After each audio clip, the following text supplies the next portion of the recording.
We've heard it for decades. Wear sunscreen and reapply it, wear a hat, but there's so much more to know about skin cancer and prevention.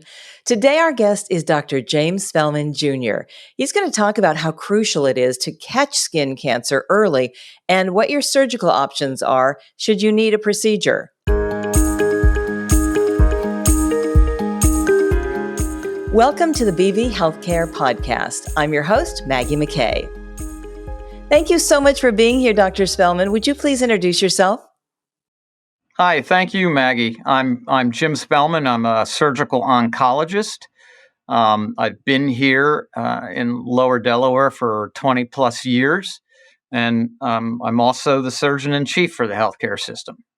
So, when it comes to skin cancer, why is early detection and being diligent about getting screened regularly so important? Well, because it makes a difference not only in longevity, but also in potential disability. There are two basic types of skin cancers that we are concerned with, the melanoma skin cancers and the non-melanoma skin cancers, such as squamous and basal cell cancers. And what are the signs to look for? Well, let's start with the melanoma, since it's the most dangerous and has the potential to be fatal. So you want to look for pigmented lesions, sometimes non-pigmented lesions that are in the process of changing, particularly if they are bleeding, if they are itching, if they are changing color, or the borders are becoming irregular, and you have Celtic features, and particularly if you've had a number of sunburns in the past. Those are things to bring to your physician's attention. And you mentioned the different types of cancers and the two to be concerned about. Are there any other types? Well, there's a squamous carcinoma and there are basal cell carcinomas, and those are just histologic subtypes. They are more nuisance types of skin cancers, but they can become problematic if ignored, but certainly not to the degree that melanoma can cause problems. So, how often should we get a screening?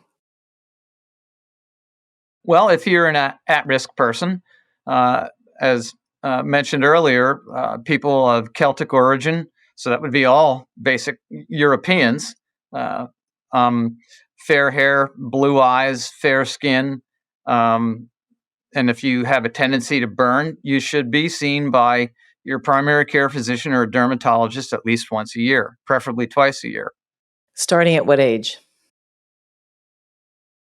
You can begin in your teens. It usually starts becoming important by the time you are 20 years old, because by that time most people have spent too much time in the sun unprotected. That's so true. And what if your parents had skin cancer? Is it hereditary? Very rarely is it hereditary. Usually, what's hereditary is the features that you inherited from them, such as your eye color and your hair color and your skin tone. And I don't remember skin screening being a part of a physical or a doctor's visit when I was younger. So today we are so lucky to have the opportunity. Can you talk about access to screenings? Well, we run what we call a skin lesion clinic every other Thursday in our office from 1 to 4 o'clock. But the Tunnel Cancer Center also does outreach programs, and we're going to be rolling out the Population Health Mobile Unit to go out to the communities to give free skin exams, and we'll be announcing that in the near future. That is such a great idea because you've seen like dental mobile units, et cetera, but I've never seen a skin cancer screening one. That's brilliant. Tell us a little bit about your experience and your expertise and what BB offers when it comes to skin screening and prevention. Well, I had done a surgical oncology fellowship at the University of Chicago, and from there I went to join the staff at Roswell Park Cancer Institute in Buffalo as one of the melanoma sarcoma surgeons. And I spent 4 years there, um, specializing in melanoma and sarcoma prior to moving here. And I've been here for 25 plus years. So melanoma is the fifth most common cancer in Delaware. we certainly have a large beach population. So, with our increasing population, most of whom are very fair, melanoma becomes a particular health hazard. And the continuum of care available from your clinic, you mentioned a little bit, but it is extensive. Can you tell us a little bit more about that? Yeah. So, how we treat melanoma and other types of skin cancers really depends upon the staging of the tumor when the patient presents. And in the case of melanoma, the most important the feature we are looking for is the thickness of the melanoma as measured under a microscope. So, as opposed to what other types or other specialists will do in diagnosing skin cancers, shave biopsy or so forth, we actually like to excise these lesions completely in the office so we get the most information on tumor thickness that we possibly can because it dictates what we do. The earlier a person is seen and the thinner the lesion, the less we have to do surgically. As the lesions get thicker, we need to start investigating whether or not disease has spread to lymph nodes with specialized types of procedures. And um, sometimes people are even eligible to take our newer immunotherapies and checkpoint inhibitor therapies to prevent relapse. It does make a difference. The earlier we can see these people and catch this disease, the less we have to do for them. And how can we protect our skin from the sun? I mean, we know the obvious ones, but The easiest answer is never go outside, but that's not the best answer. Um, for very fair skinned people, it's best to go out either in the early morning or the very late afternoon. So the best time to go out is when your shadow is taller than you are. That way, you know the sun is setting. You should cover up. There are plenty of clothing lines that have an SPF of 50 in the weave, which is good. But you should lather up what you don't cover up, at least an SPF 30. There are two types of sunscreens. One is a chemical protectant, and that's what we normally wear, where the rays are absorbed by the chemicals in the sunscreen itself. And the other is a mechanical screen, such as the zinc oxide. So you see lifeguards walking around with white paste on their noses, and that's the physical type of blocking agent. And if you're going to be at the beach, you should sit under an umbrella or wear a large brim hat. Um, Cover your legs with your beach towel when you come out of the water. And because people sweat at a hot beach, you should reapply these agents every few hours because they're not waterproof. Even though they advertise to be, they are not. and what about those rash guards that don't have sunscreen in them, just, that kids wear? Well, anything that acts as a physical blocking device, long sleeve shirt, surfers wear rash guards, they do help. So anything that prevents the ultraviolet radiation from actually hitting your skin is going to be a big help. Now, if you're out on a boat, you have to be extra careful because you get hit by the ultraviolet radiation coming down, and then it reflects back up off the water and hits you a second time. So you have to be doubly careful when you're out fishing on a boat. And what about tinted sunscreens? Is that just for cosmetic reasons or is that better? No, tinted sunscreens really are for cosmesis. The dyes that cause people to look brown is not something that absorbs the ultraviolet radiation to any significant extent. It's really the sunscreen itself. Crazy question. Do we need to wear sunscreen indoors? No, you do not. Okay, that's what I thought. But one nurse told me that, and I thought, what? And she said that the fluorescent lights could harm your skin. I'm like, okay. But I knew that couldn't be right. You don't think so? So when it comes to using sunscreen on our little ones, um, do we do it as early as when they're babies, or do we wait till they're toddlers? Oh no, as soon as someone is going outside, they need to be protected. Um, younger ones in particular have a more compact body frame, and they can get significant exposure to ultraviolet radiation.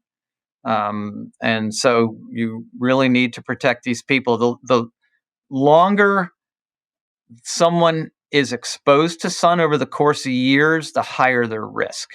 Any misconceptions about sunscreen that you'd like to dispel? I think there's controversy as to which is the best strength. I don't know that there's really controversy behind that. If people wear a 4 and they think they're fine, I think that would be the only thing I would caution them about. One of the best tests we can have to decide which strength sunscreen to wear is there are actually beads that turn color when exposed to sunlight, so they go from white to purple. And so you can set up a little experiment in your own backyard and set out rows of those beads and spray each row with a different strength sunscreen. And the one that doesn't turn purple is the one you wear. Wow. Where do you get those? Well, you can buy them on Amazon. Really? Okay. I've never heard of that. That's so cool. Dr. Spellman, what are some of the surgical interventions or also the treatments if you do get skin cancer? What's available currently? Well, again, there are two basic schools of philosophy about this. Dermatology will attack skin cancer and even earlier stage melanoma with one type of procedure. Surgical oncology goes straight for excision for melanoma. And the margins around that melanoma have been prescribed by a number of very large studies at a very large cancer institutions like the Sydney Melanoma Unit in Australia and University of Alabama's database as well. So the thicker the melanoma, the wider we go, the more likely we are to also perform a procedure called a sentinel lymph node biopsy, which is a radioactive and a colored dye study to identify which set of lymph nodes accept lymphatic drainage from that part of the skin where the melanoma lies so that we can selectively harvest lymph nodes to be examined under the microscope. If we find disease in those lymph nodes, then these patients are a higher stage at a higher risk of spread and relapse. And these are the people that are going to get our immunotherapy treatments. For non-melanoma skin cancers, there are all sorts of treatments from chemotherapy cream, one we call Effudex, to liquid nitrogen, to cautery and curettage, and also something called a Mohs procedure, where they can continually check margins as the lesion's being excised, and then there's some little degree of reconstruction associated with that procedure as well. But the surgical oncologist will address melanoma surgically pretty aggressively and will be removing big chunks of skin, possibly, depending on the area. Yikes. So, another good reason to be diligent about your screenings and your sunscreen. Is there any cutting edge research being done right now on skin cancer treatment? It's hard to know if it's cutting edge. There are a number of tumor systems that we're involved with that have a panel of genetic mutational analyses done on them to see if they can decide which lesions are at a higher risk of spread. These are, as of yet, untested and unaccepted by our national societies. So I would caution patients that they submit themselves on recommendations from physicians to go through these type of analyses because we don't know what to do with this information yet, and there are no algorithms based on that information.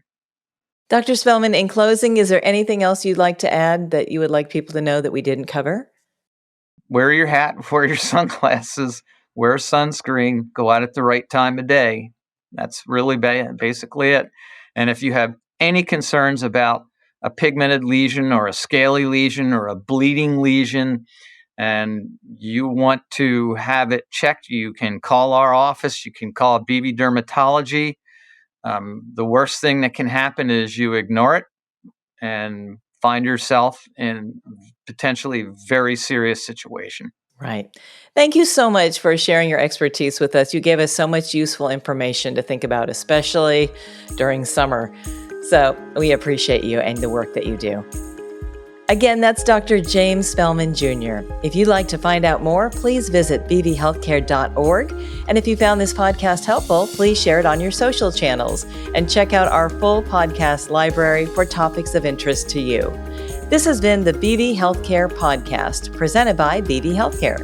I'm Maggie McKay. Thanks for listening.